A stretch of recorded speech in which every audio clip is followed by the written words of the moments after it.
Hello everyone and welcome to Soul GPS. This is Ava and today I have a very special guest here with us, Dr. Tumi Johnson. And this woman is so incredibly special to me and I want to tell you why. When I was going through the dark night of my soul back in the spring of last year, many of you will know this story. It was her voice that really soothed me through my healing. And it was her advice of self-care, self-love, and really using foods and movement towards healing that really got me through to the next stage. So today I wanted to bring Tumi to you. We're here together in Thailand at a fruit festival. Thank you. Your words touched me so much. It's such a dream come true. This is so wonderful. And so I wanted her to share with you some of the incredible gems that she has picked up along her own journey, and so that you can benefit and take that with you and do with it as you please, so that it can benefit you on your own journey. Thank you, Eva. Thank First you of for all, being for here. just introducing me and having me on your channel. And I've had the opportunity now to look at a few videos, and I've said it before off camera, I'm going to say it on here. Thank you for the work that you're doing. Thank you so so much. And I thank you for the work that you're doing. It is so necessary. So Tumi works as a holistic medical doctor. She travels around the world and she's also a dancer, and her dance practice is incredibly transformational for those people who see her. She tells stories with her dancing. So I'm going to put a link down to her channel, and we're going to talk a little bit more about how you can find more information about Tumi towards the end of our conversation here.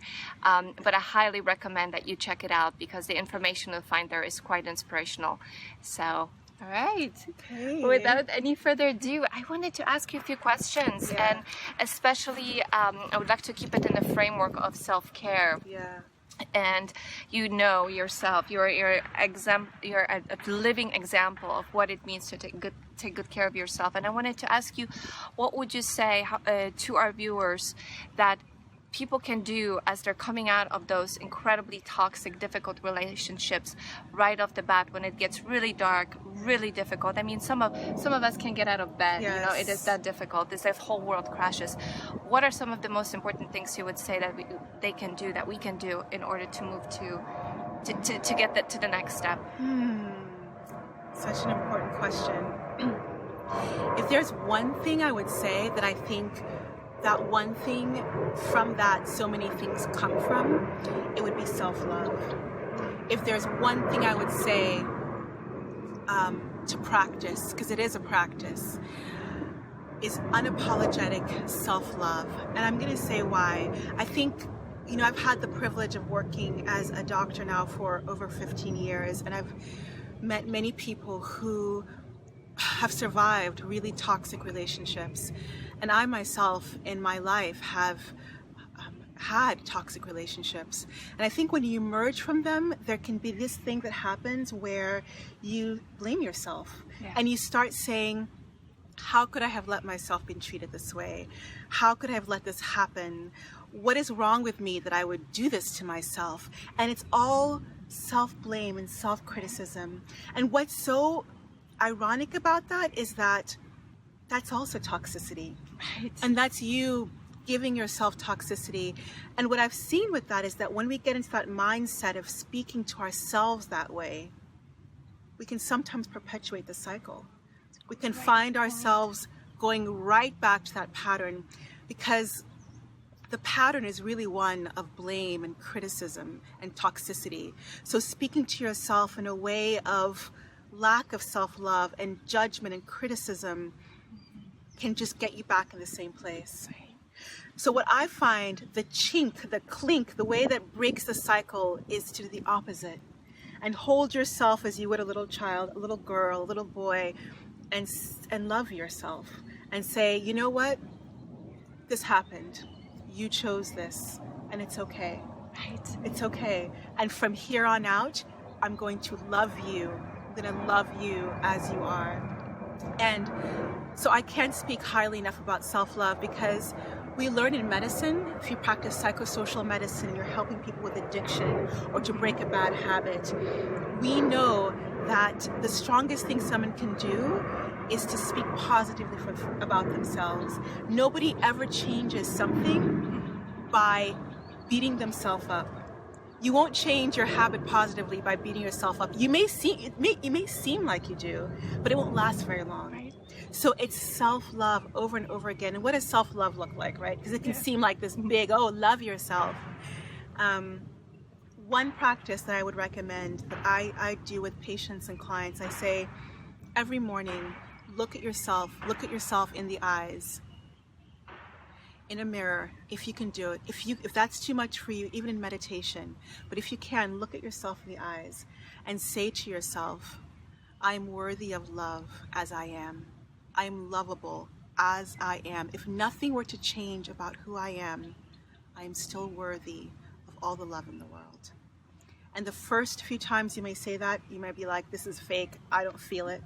But it's a practice. And you begin to wear it, and you begin to feel it, and you begin to live it.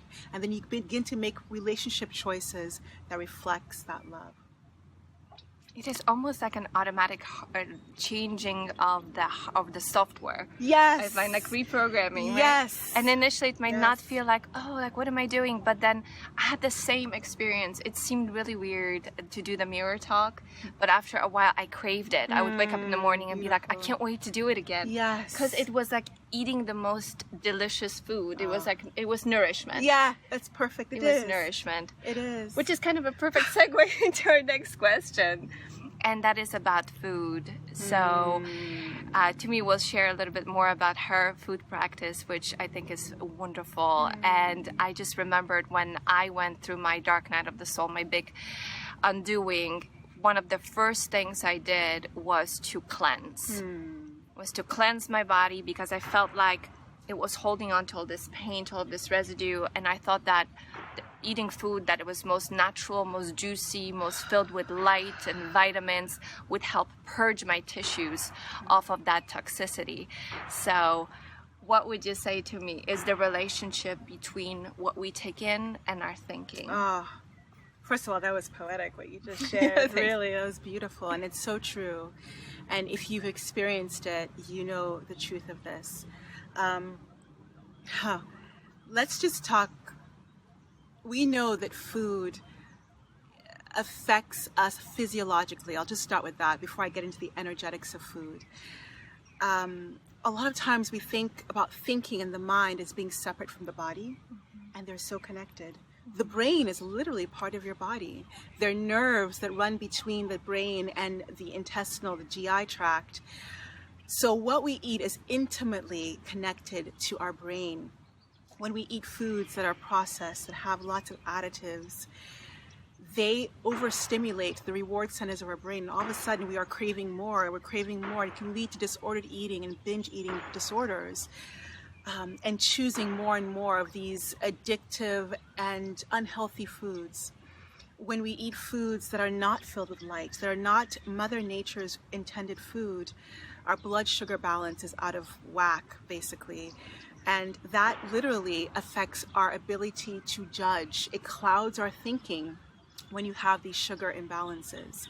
When you eat a lot of animal products and foods in general that have xenoestrogens, foreign estrogens, your hormonal balance becomes completely worsened and worsened. You may have issues like estrogen dominance that lead to fibroids, testosterone irregularity. You can affect your thyroid, your adrenal glands, and all that translates to changes not just in your ability to think, but also your ability to feel. Your mood becomes affected. Right. So food is not just affecting your cognition, your concentration, but it's also affecting your ability to feel happiness. It's affecting your ability to be focused. It's powerful. Food is powerful, can be powerful medicine. And so it's one of the foundations of the work that I do. As you said beautifully, when you can cleanse out your body through eating light-filled, real, Mother Nature's intended food that's full of electricity, that doesn't clog up your system, not just physiologically, but energetically, right? Energetically, healing can begin to happen. You get out of your body's way. And I say a lot of times that how we eat our meals and what we choose for our meals is one of the most powerful self-loving acts we can do every single day. What you choose to eat, how you choose to eat that food is a declaration of love for yourself.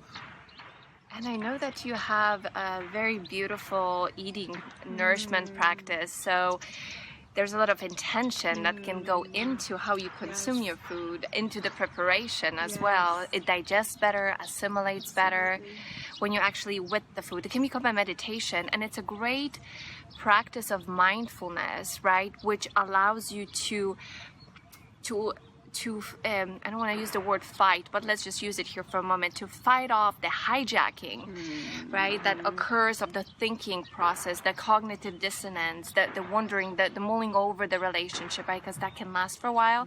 But when you really get mindful with your food, take it in as love and healing, that is a wonderful meditation practice as well. Absolutely.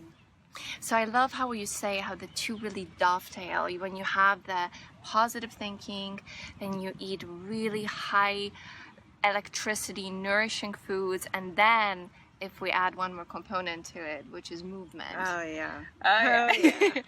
See this lady move. Movement. We're all movers. In whatever way it feels joyful to our soul, we are movers. We move in our mother's bellies. Before we come out of the womb, we're constantly cartwheeling and dancing, and we are movers. And it's because as we get older, we stop moving with such joy or stop moving with such regularity that a lot of us become sick. Right. And the studies all show it. The more you move regularly, the healthier you are. If you move regularly, there's studies that show you reduce your risk of cardiovascular disease. And cardiovascular disease, which includes heart attacks and strokes, that's the number one across the entire world. It's the killer. Number one killer is cardiovascular disease right now. So moving regularly prevents cardiovascular disease. It prevents diabetes. It prevents things like being overweight. And also helps with recovery. So if you become pregnant and you birth a child into this world, or if you have an unexpected surgery, your chances of recovering quickly and well from this change in your body is so much more heightened if you've been fit and moving regularly before. So we know those studies, those exist. But outside of that, I think movement is all about embodiment. Movement offers, I think, this ability for you to step more powerfully into your body. And I think, honestly, Eva, as when people survive trauma, including abuse, there can be a real disconnection between themselves. It's like you want to run away. Absolutely, absolutely. And one of the most healing things you can do is re-inhabit your body. And mindful movement allows that. So I say that it offers the opportunity because a lot of people move in ways that are not mindful. We are plugged in to maybe a podcast and we go for a run, and that's fine, but if your mind is in the podcast, you're not thinking about the cadence of your feet as you move, and you're not smelling the air, right? And you're not feeling your breath. That's not quite as mindful. Or if you're on a treadmill, running or biking, and you're watching a television as you do that, that's not quite as mindful. And when we are mindful as we move, as we exercise, we drop into our bodies, and that is powerful because we begin to become more in tune with what feels good in our bodies and what doesn't. Yes. We get to become aware of where the wounds are located Yes, as well. Thank you. And where our edges are. Right. Exercise is amazing for that. It's a training ground. You find your edge and you say, that's how that feels. It's uncomfortable. Right. But here I am. And you can invite more breath into that space and let yourself expand. You know, what I found is that sometimes dancing one song while really paying attention to what my body is doing, how it's expressing itself, what it's communicating to me, is much more powerful than spending an hour doing something else. Thank you. Right? Yes. There's efficiency also in that. Right. Absolutely. Right. Yeah. Right. So it can be just even a little bit, because I know how it is when you're feeling so exhausted, tired, laying in your bed, curled up, you don't feel like moving. Maybe even just light stretching, doing anything where you can connect with your breath and begin to move your body like waves and explore and go within. This is such a beautiful opportunity to go within. And you just mentioned this yesterday in our talk. We had a beautiful talk to me did on the power of community. And that is that we're under full moon right now, which means that it's a good time. Yeah, Yes. oh, I'm sorry, the new moon. It's time to go within. Yes. It's time to reflect. Yes. And so this might be a really good practice for you to really go inside and trail all the different pathways within yourself and check in with yourself, how you feel. And what a great self-love practice that is. To return That's the home. thing, to return home to the body. A lot of times you think, oh, that's another thing I have to do, and I have to learn how to meditate, I have to learn to move, but you can also understand that everything can be mindfulness. Yes. If you bring the attention, the awareness to what you do. When you eat a meal, you bring mindfulness. When you move your body, you bring mindfulness. It's so efficient. There's a saying by Thich Nhat Hanh, the Buddhist philosopher, and he says, peace is every step. Peace can be literally every step. And I think what that's about is returning home, coming to the now. Coming to the now. I love that. That is so beautiful. And I have one more question to Tumi before we begin to wrap up. And that is, from your perspective, and I think we kind of all intuitively know this, but how much power do we really have over our health? How much power do we really have over the things that we have inherited from our past? Because we're all story carriers. We're storytellers, which frees us from carrying a lot of the baggage that we have inherited from our past, from our family dynamics, from our relationships. And the healing process is part of it shedding that weight and returning home and integrating all the different parts of ourselves that we have banished because someone had told us at some point that there's something wrong with us, which there really isn't, right? So the healing journey is recognizing the lie of that and coming back to self-nourish. So let's speak of that for a moment. How much control do we really have over what we have now, what we are working with now? Because many of us, probably after some of those relationships, we feel like the last thing we want to do is return. We want to run away. But we can return, and that's where the healing can commence, and we can begin to change and make our life what we really always dreamt of. That's what I think. You know what I would share about that? I loved how you said we're storytellers. We're storytellers. We're also story creators.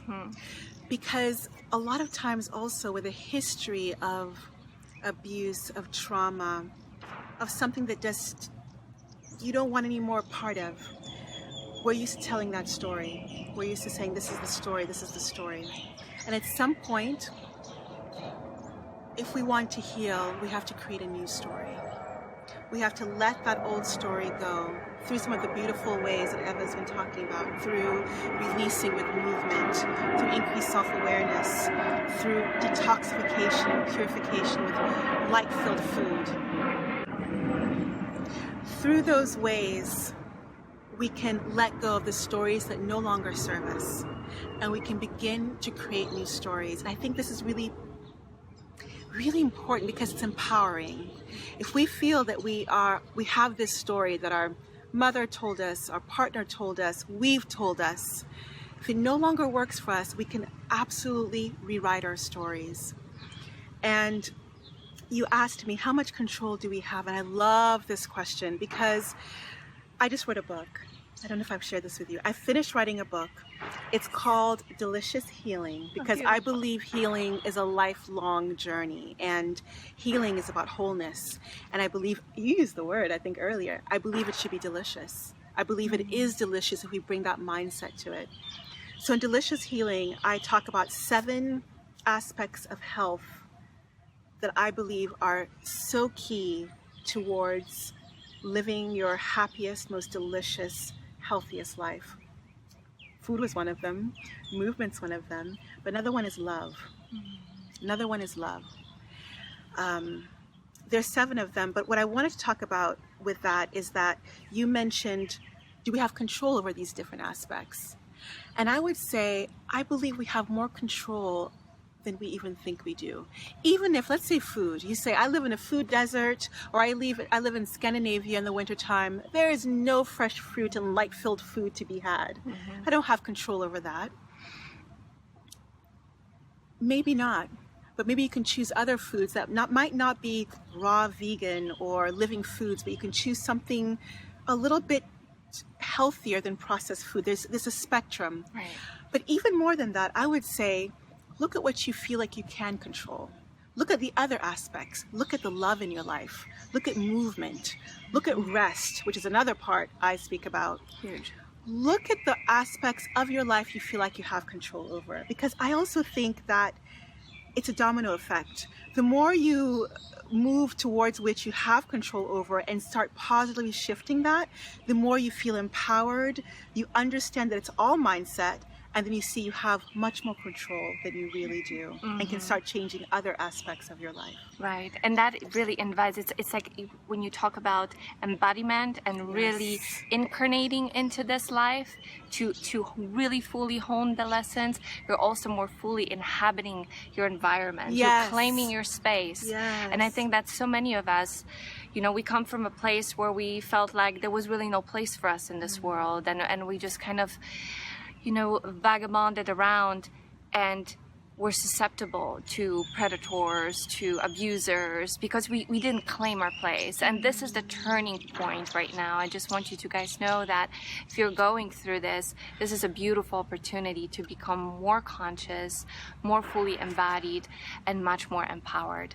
So hopefully this is what our little conversation here in Thailand has brought you, is some more empowerment, some more ideas for the things that you might want to do for yourself. And always remember to let your intuition guide you, because deep inside you know absolutely what is best for you. And I wanted to also invite you to check out Tumi's channel. Again, I'm going to put links down below. Thank you. You're so welcome, and thank you so much for your time and for your beautiful intention and just showing up with all this full embodiment and presence. It's just such an honor to be around you. So thank you. I feel the same way, and thank you guys for sharing the space with us. Thank you. And being here and showing up for yourself. Much love to you. Much love. Till next time. Bye-bye.